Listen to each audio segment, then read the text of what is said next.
अस्सलाम वालेकुम dear students, welcome back to Alhamd coaching academy.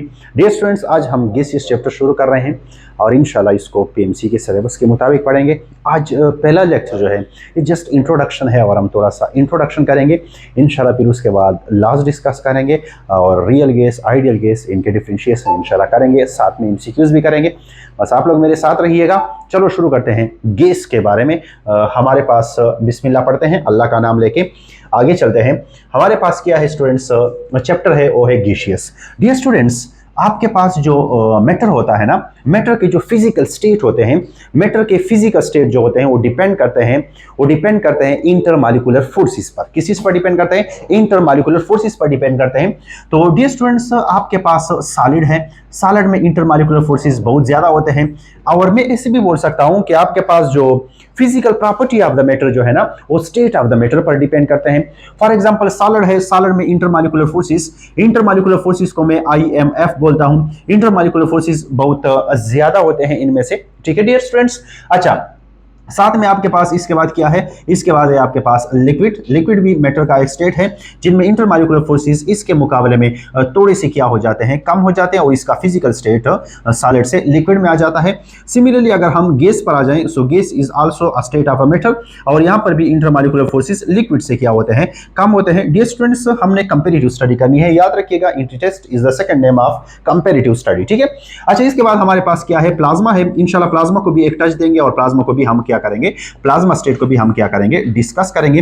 Dear students, आपके पास जो जो आपके पास less common state of a matter है वो क्या है? आपके पास लिक्विड है। ये पता आपको होना चाहिए कि ये क्या है dear students, less common state of a matter, less common state of a matter है डियर स्टूडेंट्स, ठीक है। Less common state of a matter जो है वो आपके पास क्या है, लिक्विड है। और जो आपके पास ज्यादा पाए जाने वाला है, यानी 99% जो आपके पास जो नजर आता है, जो विजिबल है, वो क्या है? प्लाज्मा है। और जो सिंपलेस्ट है, जो मोस्ट सिंपलेस्ट है, वो आपके पास क्या है? Simplest state of a matter जो है वो क्या है आपके पास डियर स्टूडेंट्स, वो आपके पास है गैसियस। तो ये कुछ इंफॉर्मेशन आपको होनी चाहिए। और ये स्टेट जो है ये इंटरमॉलिक्यूलर फोर्सेस पर डिपेंड करते हैं। और dear students, similarly the properties of a matter also depend upon the intermolecular forces. आज का जो हमारा टारगेट है वो है अबाउट द गैसियस। सबसे पहले हम गैसियस के प्रॉपर्टीज पढ़ेंगे, फिर उसके बाद हम जाएंगे, थोड़ा सा एक टच देंगे प्रेशर एंड इट्स यूनिट्स, जो प्रेशर से क्वेश्चन पूछे जाते हैं। तो आज का हमारा लेक्चर इतना होगा, फिर इंशाल्लाह इसके बाद लास्ट हम शुरू करेंगे और लास्ट के MCQs वगैरह हम डिस्कस करेंगे, ठीक है जी। अच्छा डियर स्टूडेंट्स, आपके पास ये है कि हमारे पास जनरल प्रॉपर्टीज जो है, इनमें से पहला जो आता है, only non metals form a gaseous, यानी गैसेस, यानी जो नॉन मेटल होते हैं डियर स्टूडेंट्स, ये आपके पास क्या होते हैं, ये गैस फॉर्म में पाए जाते हैं, यानी जो नॉन मेटल होते हैं। अगर मेटल आपके पास हो गया ना, तो मेटल में तो मेटालिक बॉन्ड होता है और मेटालिक बॉन्ड स्ट्रांग बॉन्ड होता है, तो इसी वजह से ये क्या होते हैं, वो सॉलिड फॉर्म में पाए जाते हैं। सो जो नॉन मेटल होते हैं, नॉन मेटल में मोस्टली जो है वो कौन सा, वंडरवाल फोर्सेस पाए जाते हैं, या इसको हम लंदन डिस्पर्शन फोर्सेस बोल सकते हैं। तो वो बड़ी वीक होते हैं, और जब वीक इंटरमॉलिक्यूलर फोर्सेस होंगे तो वो स्टेट भी क्या होगा, आपके पास गैसियस होगा। अभी हमने डिस्कस किया है। सो जो आप माइंड में ये रखें कि जो भी आपके पास नॉन मेटल्स है ना, ये गैसियस फॉर्म में होते हैं। नॉन मेटल्स जो होते हैं वो सॉलिड फॉर्म में होते हैं, ठीक है जी।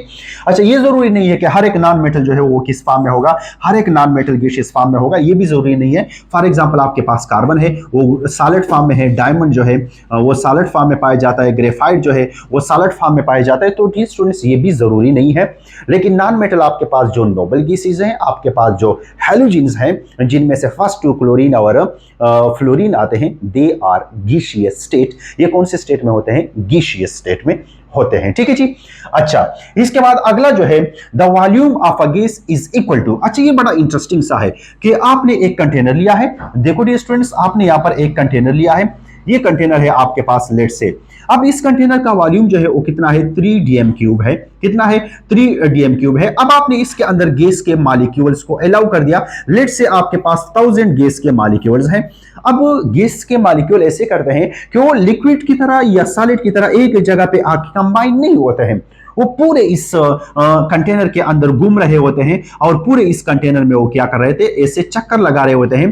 तो प्यारे बच्चों, इस तरह से है कि जो वॉल्यूम होता है गैस का, वो एक्चुअली हम कंसीडर करते हैं वॉल्यूम ऑफ द कंटेनर, यानी यहां पर जो वॉल्यूम ऑक्युपाई करेगा ये गैस मॉलिक्यूल, वो कितना ऑक्युपाई करेगा, 3dm³ ऑक्युपाई करेगा, क्योंकि इसमें इंटरमॉलिक्यूलर फोर्सेस वीक होते हैं और वो एक दूसरे से दूर भाग रहे होते हैं। ठीक है जी। अच्छा, तो आपके पास क्या है, volume of a gas is equal to the volume of the container in which it is taken, जिसमें ये taken, जिसमें रखा जाता है, and it tries to occupy all the spaces, it is expressed in liter में हम इसको कर सकते हैं, मीटर क्यूब में कर सकते हैं, ml में कर सकते हैं, cm क्यूब में कर सकते हैं, या dm क्यूब में कर सकते हैं। ये इसके रिप्रेजेंटेशन का क्या है डियर स्टूडेंट्स, तरीका है। सो पहला जो है ये नॉन मेटल होंगे, दूसरा जो है volume of the gas is equal to the volume of the container. ये पॉइंट आपको पता होना चाहिए। चलो डियर स्टूडेंट्स, थर्ड पॉइंट पे चलते हैं। थर्ड पॉइंट हमारे पास क्या है, gases show high diffusibility. Comparative study, मैंने कहा कंपैरेटिव स्टडी, यानी लिक्विड सॉलिड के मुकाबले में गैसेस जो है इसकी डिफ्यूजिबिलिटी ज्यादा होती है। आंसर क्या देंगे, क्यों भाई, क्यों? पता है डिफ्यूजिबिलिटी के लिए क्या जरूरी है, डिफ्यूजिबिलिटी के लिए जरूरी है स्पेस बिटवीन मॉलिक्यूल्स। ये जो गैस के मॉलिक्यूल्स हैं, सॉलिड के मॉलिक्यूल हैं, क्या इनके दरमियान स्पेस है? अगर स्पेस है तो डिफ्यूजन होगा। दूसरा, डिफ्यूजिबिलिटी के लिए दूसरा शर्त जरूरी है कि इन मॉलिक्यूल्स के दरमियान कोलिजन हो। क्या हो डियर स्टूडेंट्स, कोलिजन हो। तो अगर इसमें कोलिजन है तो इट मींस कि यहां डिफ्यूजिबिलिटी पॉसिबल है। फॉर एग्जांपल, सॉलिड का तो एक कंपैक्ट स्ट्रक्चर होता है। सॉलिड का क्या स्ट्रक्चर होता है? एक कंपैक्ट स्ट्रक्चर होता है। अब डियर स्टूडेंट्स, सॉलिड का ये वाला पार्टिकल और ये वाला पार्टिकल एक दूसरे के साथ कोलाइड तो नहीं कर सकते हैं, तो इनमें डिफ्यूजन नहीं पाया जाता है। जबकि गैस के मॉलिक्यूल ये तो फ्रीली मूवमेंट करते हैं, इनमें तो कोई इंटरमॉलिक्यूलर फोर्स नहीं होता है और ये एक दूसरे के साथ कोलाइड करते हैं। तो जिस भी मैटर के मॉलिक्यूल्स एक दूसरे के साथ कोलाइड कर सकते हैं, फर्स्ट, और दूसरा इनके मॉलिक्यूल के दरमियान स्पेस हो, तो यहां पर डिफ्यूजन की प्रॉपर्टी पाई जाती है। और गैस में सबसे ज्यादा डिफ्यूजन की प्रॉपर्टी है as compare to the liquid. ठीक है जी। अच्छा, इसके बाद है थर्मल एक्सपेंशन। थर्मल एक्सपेंशन क्या है? ऐसा है जी कि मेरे पास ये एक गैस है, इस गैस को मैं देखना चाहता हूं कि अब यहां पर गैस को मैं नीचे से हीट कर रहा हूं। अगर मैं इसको 1 सेंटीग्रेड हीट दे रहा हूं, टेंपरेचर दे रहा हूं, यानी इसका टेंपरेचर 1 सेंटीग्रेड इंक्रीज कर रहा हूं, तो इसके वॉल्यूम में कितना चेंज आता है? This is called thermal expansion. और थर्मल एक्सपेंशन को हम कोएफिशिएंट अल्फा से जाहिर करते हैं। तो जिसका ज्यादा थर्मल कोएफिशिएंट होगा, कब होगा? जब हम इसको 1 डिग्री टेंपरेचर देंगे और वो ज्यादा वॉल्यूम ऊपर जाएगा, तो उसका क्या होगा? ज्यादा थर्मल एक्सपेंशन होगा। तो एमसीक्यूज नोट करो, गैस, लिक्विड और सॉलिड, इन तीनों में से थर्मल एक्सपेंशन किसका ज्यादा है? या इसको कहा जाता है कोएफिशिएंट ऑफ थर्मल एक्सपेंशन। क्या कहा जाता है dear students? Coefficient of thermal expansion. Coefficient of thermal expansion means 1 degree rise in a temperature, कितना वॉल्यूम बढ़ता है, कितना एक्सपेंशन आता है, are known as coefficient of thermal expansion alpha. तो ये किसका ज्यादा होता है? ये गैसेस का ज्यादा होता है। प्लीज अपने नोट्स में इसको नोट करो, ये एमसीक्यूज पूछा गया है। एंड हाई कंप्रेसिबिलिटी, और ये जो है हाईली कंप्रेस्ड भी होता है। ठीक है जी। यानी जब आप इस पर फोर्स लगाते हैं तो चूंकि इनमें इंटरमॉलिक्यूलर फोर्सेस कम होते हैं, वीक होते हैं, और इस वजह से वो क्या होता है? कंप्रेस होता है। ठीक है जी। चलो आगे चलते हैं। आगे हमारे पास क्या है? आगे हमारे पास है gas is always form a homogeneous mixture. ठीक है जी, ठीक है जी, एक्सेप्ट करते हैं, क्योंकि गैस को अगर हम ऐसे कर लें कि हमारे पास यहां पर हमने इसको ले लिया है, मैंने इसको 2 हिस्सों में डिवाइड किया है, इस हिस्से में नाइट्रोजन का गैस मौजूद है। ठीक है जी, इस हिस्से में नाइट्रोजन का गैस मौजूद है, और दूसरे हिस्से में अगर मैं ऑक्सीजन के गैस को लाने की कोशिश करूं तो यहां पर ऑक्सीजन का गैस मौजूद है। अब एक साइड पर ऑक्सीजन है, दूसरे साइड पर क्या है आपके पास डियर स्टूडेंट्स? दूसरे साइड पर आपके पास नाइट्रोजन है। और अगर आप ऐसे करने, ओहो सॉरी सॉरी सॉरी, अब अगर आप, चलो मैं इसको दोबारा ड्रा करने की कोशिश करता हूं। ये मेरे पास कंटेनर हो जाएगा, इसको मैंने यहां डिवाइड किया है। इस साइड पर मेरे पास कौन मौजूद है? ऑक्सीजन मौजूद है। और डियर स्टूडेंट्स, प्यारे बच्चों, हमारे पास इस साइड पर कौन मौजूद है? इस साइड पर हमारे पास नाइट्रोजन मौजूद है। ठीक है जी। अब अगर मैं एक काम करूं कि मैं इसके दरमियान में से ये जो आपको दिखाई दे रहा है, इसके दरमियान में से ये जो जगह है, अगर इसको मैं मिटा लूं तो ये होमोजीनियस मिक्सचर बना देगा। यानी ये एक दूसरे में ऐसे मूवमेंट कर लेंगे और ये पूरा एक होमोजीनियस मिक्सचर बन जाएगा। The gas is always form a homogeneous mixture, और ये एक होमोजीनियस मिक्सचर बना देगा। ठीक है डियर स्टूडेंट्स, तो ये आपको पता होना चाहिए। क्यों? क्योंकि इनमें इंटरमॉलिक्यूलर फोर्सेस कमजोर होते हैं और ये एक जगह से दूसरी जगह तक डिफ्यूजन करते हैं और as a result homogeneous mixture बन जाता है। ये है आपके पास गैस की अदर प्रॉपर्टी। ठीक है, चलो आगे चलते हैं। आगे हमारे पास क्या है डियर स्टूडेंट्स? आगे हमारे पास gaseous pressure is measured by यानी इसको एक को हम हटा लेते हैं, is measured by a manometer. यह आपने अपने साथ नोट करना है कि गैस का प्रेशर जो है वो हम किस के जरिए से मेजर करते हैं प्यारे बच्चों? वो हम मेजर करते हैं किसके जरिए से मेजर करते हैं? मानोमीटर के जरिए से मेजर करते हैं। जबकि आपके पास एटमॉस्फेरिक प्रेशर जो होता है वो हम किसके जरिए से मेजर करते हैं? वो हम बैरोमीटर के जरिए से मेजर करते हैं। तो डियर स्टूडेंट्स, ये पॉइंट्स आपको माइंड में होने चाहिए क्योंकि कभी कभी बहुत आसान से एमसीक्यूज पूछे जाते हैं। ठीक है जी, चलो आगे चलते हैं। आगे हमारे पास क्या है? Gaseous pressure is measured in newton per metre square, mm of Hg, atm और टॉर। यानी जब आप गैस के प्रेशर को मेजर करते हैं तो इन यूनिट्स में इनको मेजर किया जा सकता है। इसके लिए आप वेट करें, मेरा इसी लेक्चर में टॉपिक है प्रेशर एंड इट्स यूनिट्स, तो वहां पर मैं बात करूंगा, तफसील से बात करूंगा। ठीक है जी, चलो आगे चलते हैं। आगे हमारे पास क्या है? ये आपको कुछ रिलेशन शो करवाए गए हैं कि अगर आपके पास क्या है, अगर आपके पास 1 एटीएम है तो इतने एमएम ऑफ एचजी के बराबर होता है आर और इतने न्यूटन मीटर स्क्वायर के बराबर होता है। ये हम आपसे डिस्कस करेंगे इंशाल्लाह, आगे जाके इस पर डिस्कशन करते हैं। ये ऐसी कोई बात नहीं है, इस वहां पर प्रेशर में हम प्रेशर और उसके यूनिट्स में हम डिस्कस कर लेंगे। अच्छा, it's standard condition temperature is taken as 295, यानी कहने का मतलब यह है कि 20 centigrade, and pressure of a gas is taken as 1 atm. This is called standard or normal temperature and pressure. ठीक है, यानी जब भी हम गैस को स्टडी करेंगे तो या हम उसको एसटीपी पर स्टडी करेंगे या हम उसको किस चीज पर स्टडी करेंगे? नॉर्मल टेम्परेचर और प्रेशर पर क्या करेंगे? स्टडी करेंगे। ठीक है जी। अच्छा, the molecule of a gas having a maximum energy and minimum force of attraction, यह आपको पता होना चाहिए। इट इज, मैं फिर से बोलता हूं, entry test is a comparative study. 3 state है, सॉलिड, लिक्विड, गैस। किसके मॉलिक्यूल के पास काइनेटिक एनर्जी ज्यादा होगी? गैस के पास। अच्छा, किसके पास इंटरमॉलिक्यूलर फोर्सेस ज्यादा होंगे? लिक्विड के पास।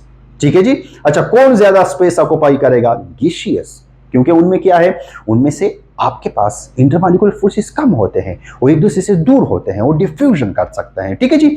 अच्छा, तो ये आपको पता होना चाहिए। और इंटरमॉलिक्यूलर फोर्सेस यानी आईएमएफ वो कर्जे वाला आईएमएफ बिल्कुल भी नहीं है, जो हमें कर्जा देता है वो वाला आईएमएफ बिल्कुल नहीं है। ये आईएमएफ है इंटरमॉलिक्यूलर फोर्सेस का आईएमएफ है। ठीक है जी। अच्छा, आगे चलते हैं। Gases have a low density, gas की डेंसिटी लो होती है। क्यों?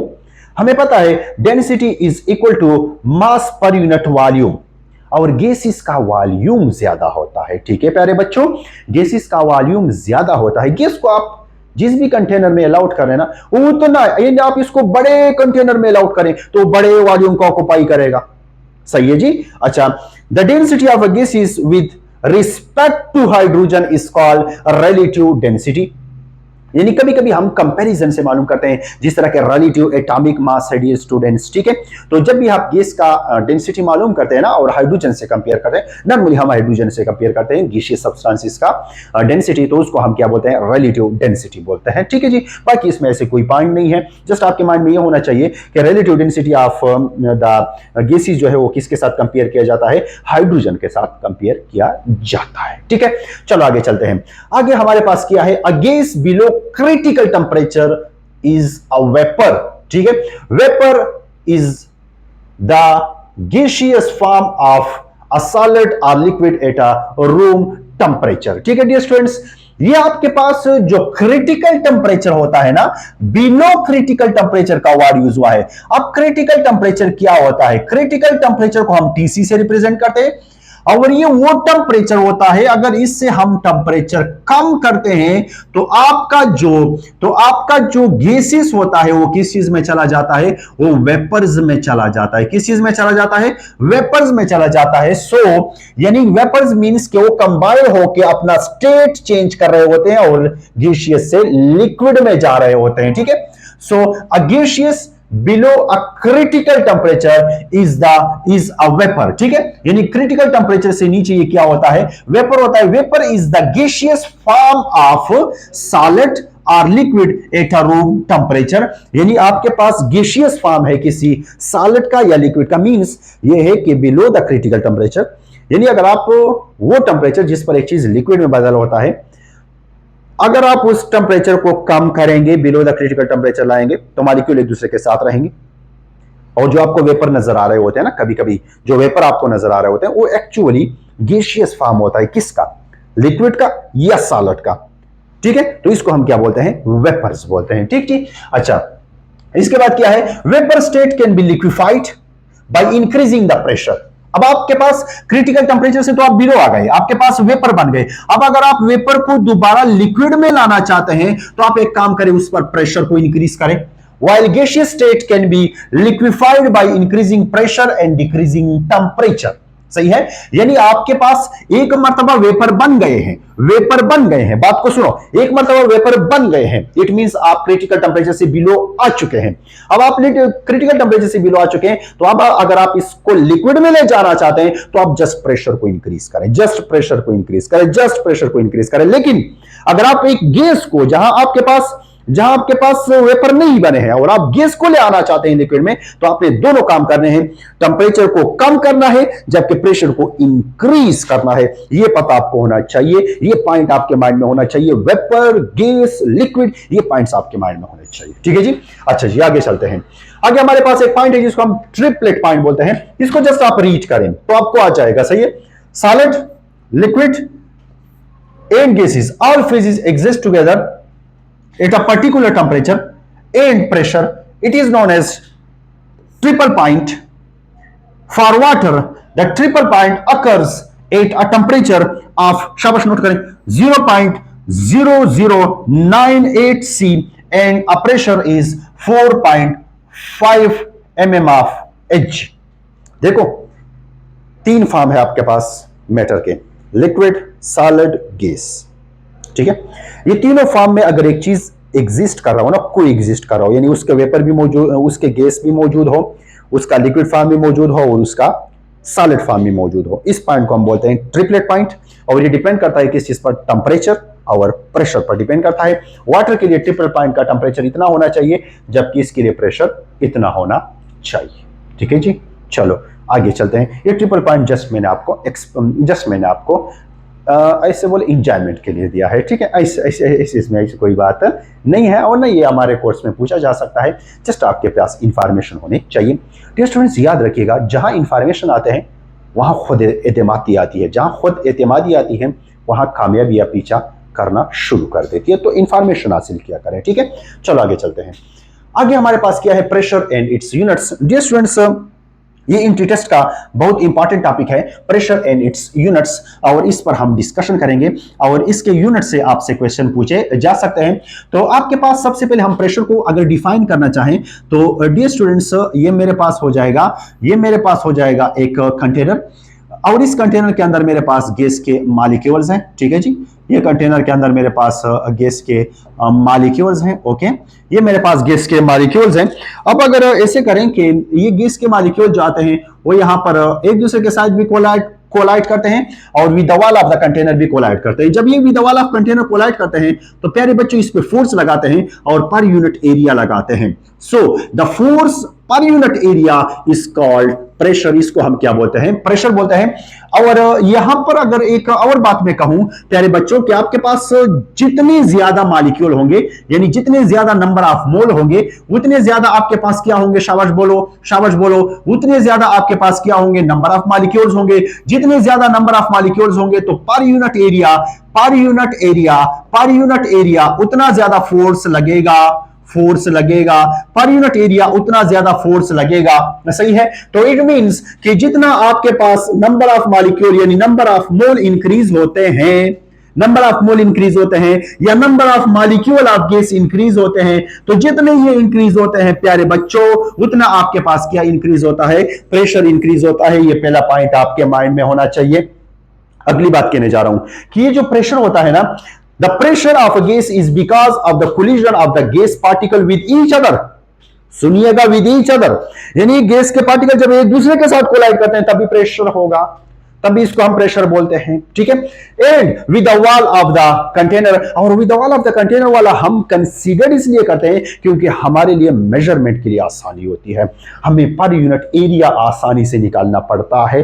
दैट्स व्हाई हम इससे समझाने की कोशिश करते हैं। तो ये आपके पास ये पॉइंट्स होने चाहिए। ये नीचे 3 पॉइंट्स आ चुके हैं, ये एमसीक्यूज भी आपको पता होना चाहिए। मैंने ऊपर एक एक्सप्लेन किया कि जितने नंबर ऑफ मोल बढ़ेंगे उतने नंबर ऑफ मॉलिक्यूल बढ़ेंगे, सो पर यूनिट एरिया फोर्स बढ़ेगा, इट मींस प्रेशर बढ़ेगा। क्योंकि यहां पर क्या है, फोर्स जितना बढ़ेगा उतना आपके पास क्या बढ़ेगा, प्रेशर बढ़ेगा, ठीक है जी। यानी ज्यादा मॉलिक्यूल आएंगे ना और उस जगह पे टकराएंगे, समझ रहे मेरी बात को। फॉर एग्जांपल इतना एरिया था ना, उस पे 2 मॉलिक्यूल आके टक टक, सही है। अब मॉलिक्यूल ज्यादा हो गए, टक टक टक टक टक टक, ज्यादा आ रहे हैं कि नहीं आ रहे हैं, तो प्रेशर ज्यादा बिल्ड होगा। तो पहला आपके पास कि there is a direct relationship between number of moles and pressure. पहला एमसीक्यूज क्लियर, ठीक है जी। अच्छा, तो इससे मुख्तलिफ एमसीक्यूज बना सकता है कि हमारे पास एक कंटेनर है, उसका वॉल्यूम हमने कांस्टेंट रखा, एक के अंदर 2 मोल गैस मौजूद है जबकि दूसरे के अंदर 5 मोल गैस मौजूद है, बता दो किसका प्रेशर ज्यादा होगा, तो आपको पता है। इस तरह से क्वेश्चन पूछे जा सकते हैं। अच्छा, अगली बात अगर मैं करूं कि डियर स्टूडेंट्स, ये जो स्टेट है ना, मैं बोलता हूं ये है 25 पर, यानी टेंपरेचर यहां पर कितना है, टेंपरेचर यहां पर 25 है, टेंपरेचर यहां कितना है, 25 है, ठीक है। अब अगर मैं टेंपरेचर को 50 तक लेकर जाऊं, टेंपरेचर बढ़ेगा तो क्या बढ़ेगा, बोलो बोलो बोलो, क्या बढ़ेगा, काइनेटिक एनर्जी बढ़ेगी, काइनेटिक एनर्जी बढ़ेगी, क्या बढ़ेगा, हाफ mv²। मतलब यह है कौन बढ़ेगा, वेलोसिटी बढ़ेगी। तो जितनी वेलोसिटी बढ़ेगी उतने फोर्स से वो जाएगा, वहां टकराएगा कि नहीं टकराएगा, यानी तेज भागेगा, टॉक वहां पे लगेगा, समझ रहे मेरी बात को। तो जितने तेजी से वो भागेगा उतना ज्यादा फोर्स लगाएगा। सो इट मींस कि आपके पास V is directly proportional to the temperature. प्यारे बच्चों, ये एमसीक्यूज पता होना चाहिए। Pressure of a gas is directly proportional to the temperature, ठीक है। क्योंकि आगे मैं बॉयल्स लॉ में ये बातें करूंगा, फिर मैं उसको डायरेक्ट वहां पे करूंगा, ठीक है। अच्छा, इसके बाद हम चलते हैं वॉल्यूम पर। वॉल्यूम के साथ इसका क्या रिलेशन है, और ये रिलेशन मुझे गलत भी लग रहा है। कैसे, जो हमने लिखा है ये गलत है, जो हमने टाइप किया है ये गलत है। कैसे गलत है, देखो, जितना वॉल्यूम बढ़ेगा इट मींस कौन बढ़ेगा, इट मींस एरिया बढ़ेगा। जितना एरिया बढ़ेगा, एरिया और इसमें से तो इनवर्स रिलेशन है, प्रेशर में से सामने लिखा है। सो ये रिलेशन हमने गलत लिखा है कि V is inversely proportional to the volume. जितना वॉल्यूम बढ़ेगा उतना प्रेशर घटेगा, क्योंकि एरिया बढ़ेगा। समझ रहे हैं मेरी बात को। चलो, यहां तक आप लोग समझ चुके होंगे। आगे चलते हैं, और आगे जो हमारे पास इससे जो पॉइंट्स हैं वो ये है डियर स्टूडेंट्स की जस्ट यूनिट ऑफ प्रेशर और इनका कंपैरिजन करना है। मैंने अभी बोला कि entry test is the comparative study, तो यूनिट्स का जस्ट कंपैरिजन करते हैं, तो फिर हमारा लेक्चर यहां पर हम क्या करते हैं, वाइंड अप करते हैं। चलो जी, यूनिट्स पर चलते हैं। मैंने यहां पर सारे पॉइंट्स आपको बता दिए हैं, जो भी टेस्ट में पूछा जाता है आपको हमने बताया है। चलो यूनिट्स पे चलते हैं। Units of pressure, the biggest unit of pressure is atmosphere और ATM, सही है। ये प्रेशर का सबसे बड़ा यूनिट है, और इसको हम डिफाइन कैसे करते हैं, इसको हम डिफाइन ऐसे करते हैं, the pressure that can support 760 mm or 776 cm of Hg of column at 0C at sea level is called atmosphere or is called 1 atmosphere। मैं आप लोगों को समझाने की कोशिश करता हूं। अभी हमने बात की थी कि वो हम किस चीज से करेंगे, वो हम बैरोमीटर से करेंगे। तो इट मींस कि मैंने बैरोमीटर्स का सहारा लेके आप लोगों को समझाना है। एक काम करेंगे, यहां पर एक खानक ले लेंगे। क्या ले लेंगे, खानक ले लेंगे, सही है। खानक के अंदर हम क्या रखेंगे, खानक के अंदर हम मरकरी Ag रखेंगे। क्या रखेंगे, Ag हम रखेंगे। डियर स्टूडेंट्स, खानक के अंदर हो गया Ag। Ag जो होता है वो लिक्विड फॉर्म में होता है, आप लोगों को पता है, सही है, लिक्विड फॉर्म में होता है। अब एक ग्लास लाएंगे, सही है, और ग्लास जो होगा, ग्लास जो आपके पास होगा डियर स्टूडेंट्स, ग्लास लेबल होगा और इसको यहां पर रख लेंगे। ठीक है डियर स्टूडेंट्स, ग्लास लेबल होगा, यानी इस पर नैनोमीटर और सेंटीमीटर में लेबलिंग की होगी, यानी 1 2 3 4 5 6 7 8 और इस तरह से लेबल होगा। ठीक है, ग्लास। अच्छा, जब इसको यहां पर रखेंगे तो डियर स्टूडेंट्स इसको ले जाएंगे सी लेवल पर, प्यारे बच्चों, किस पर लेकर जाएंगे, सी लेवल पर लेकर जाएंगे, और यहां टेंपरेचर लगेंगे तो टेंपरेचर कितना होगा, 0 सी होगा। अच्छा, अक्सर स्टूडेंट सवाल करते हैं सर सी लेवल पर ले जाने की क्या जरूरत है। सी लेवल पर आपके पास एटमॉस्फेयर में गैस बहुत ज्यादा मौजूद होता है, तो हम चाहते हैं कि किसी को ये गीला ना रहे, किसी को ये गिला ना रहे कि वहां तो फिर गैस कम था, यहां तो फिर गैस ज्यादा है। हम चाहते हैं हम एक स्टैंडर्ड जगह पे करें ताकि जहां पर गैस सही मौजूद हो और हमें सही तरह से क्या मालूम हो जाए, प्रेशर मालूम हो जाए। अब ये स्टूडेंट्स आप लोगों को एक और भी चीज का पता है, एटमॉस्फेयर। एटमॉस्फेयर क्या होता है, ये आपके पास जमीन है, ये आपके पास जमीन है और जमीन के इर्द गिर्द आपके पास क्या मौजूद है, जमीन के इर्द गिर्द आपके पास गैसेस मौजूद है। ये गैसेस जो होते हैं प्यारे बच्चों, ये गैसेस जो होते हैं ये इस जमीन पर प्रेशर लगा रहे होते हैं। तो सिमिलरली यहां भी आपके पास क्या मौजूद है, यहां भी प्यारे बच्चों आपके पास गैस मौजूद है जो कि इस मरकरी पर फोर्स लगाएगा। जब इस मरकरी पर फोर्स लगाएगा तो ये मरकरी जो है इसने यहां से मूवमेंट शुरू कर दिया और जब यहां एब्जॉर्ब किया गया, यहां इसके जो लेवल था इसको देखा गया तो यहां पर जो मरकरी मूव हुआ था वो कहां तक आया था, 760 mm ऑफ Hg तक, यानी 760 mm तक यहां आया था। और कौन आया था, Hg आया था, इसलिए वजह से हम बोलते हैं ऑफ Hg। या अगर इसको mm के बजाय मैं cm में ले लूं तो कितना आता है, 76। और यहां पर इस प्रेशर को क्या कहा गया, इस प्रेशर को 1 atm कहा गया, जो यहां से लग रहा है और इस मरकरी को कहां ले जा रहा है, 76 cm तक ले जा रहा है, तो इसको 1 atm का नाम दिया गया। और ये बैरोमीटर आपके सामने है।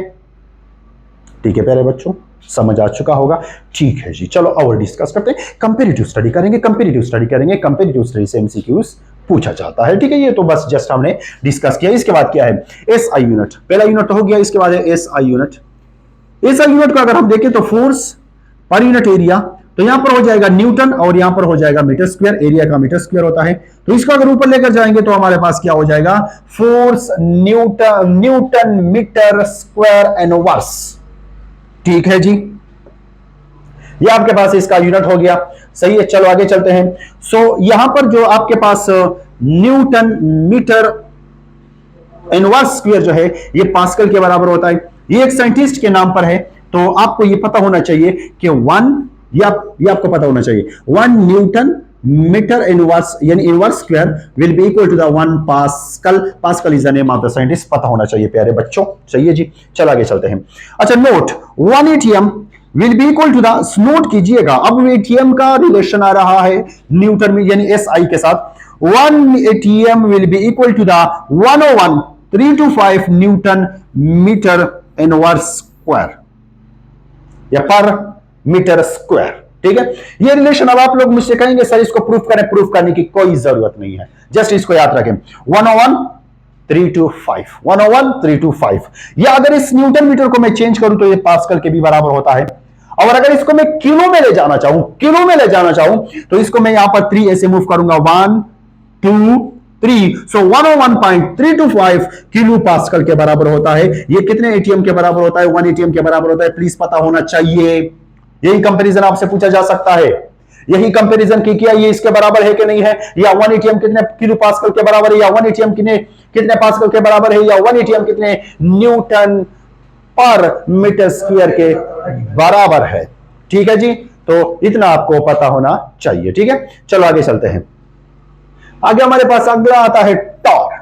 Tor is also a unit of pressure और ये साइंटिफिक वर्क के लिए इस्तेमाल होता है। किस चीज के लिए इस्तेमाल होता है, साइंटिफिक वर्क के लिए इस्तेमाल होता है। अच्छा, तो आपके पास 1 torr is equal to 1 mm of Hg सही है। आपके पास कितना हो जाएगा, 1 ATM जो है वो कितने mm वो कितने टार के बराबर होता है, 760 टार के बराबर होता है। और 760 टार अभी हमने कहा था 760 mm of Hg will be equal to the 1 atmosphere. अभी मैंने आप लोगों को बैरोमीटर में बता दिया है ये रिलेशन याद होना चाहिए। यही रिलेशन आपसे पूछे जाते हैं डियर स्टूडेंट्स। या इसके बाद अगला जो है वो क्या है, PSI। ये क्या लिखा है, पाउंड है, ये पाउंड पर सेकंड, पाउंड पर स्क्वायर इंच, सही है।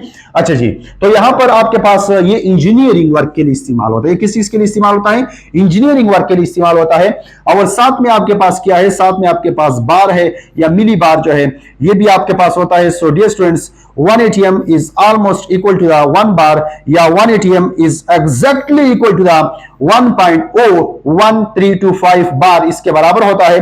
अगर आप यहां पर इसको मिली में लेकर जाना चाहें, मिली बार में लेकर जाना चाहें, 1 ATM will be equal to the 1 2 3 move कर लेंगे। 10132.5 मिली बार की क्या होता है, बराबर होता है। These are the relationship between the units. ये आपके पास यूनिट का रिलेशनशिप है। बस आपसे मैंने सिर्फ एक क्वेश्चन पूछना है, और अगर आप लोग चाहते हैं तो ये भी मैं आप लोगों के लिए लिख लूं, लेकिन मैं सोच रहा हूं कि आप लोगों से बस एक क्वेश्चन पूछा जाए कि 1 ATM कितने PSI के बराबर होता है। चलो लिख लेते हैं 1 ATM, बाकी तो रिलेशन आप लोग खुद लिख लेंगे ना, यानी यहां पर मैंने ये रिलेशन भी लिखा है, ऊपर वाला भी लिखा है। तो आप एक काम करें, ATM से शुरू करें, एक ATM से शुरू करें, फिर उसके बाद ये कितने mm ऑफ Hg के बराबर होता है, 760 mm ऑफ Hg या 760 टार।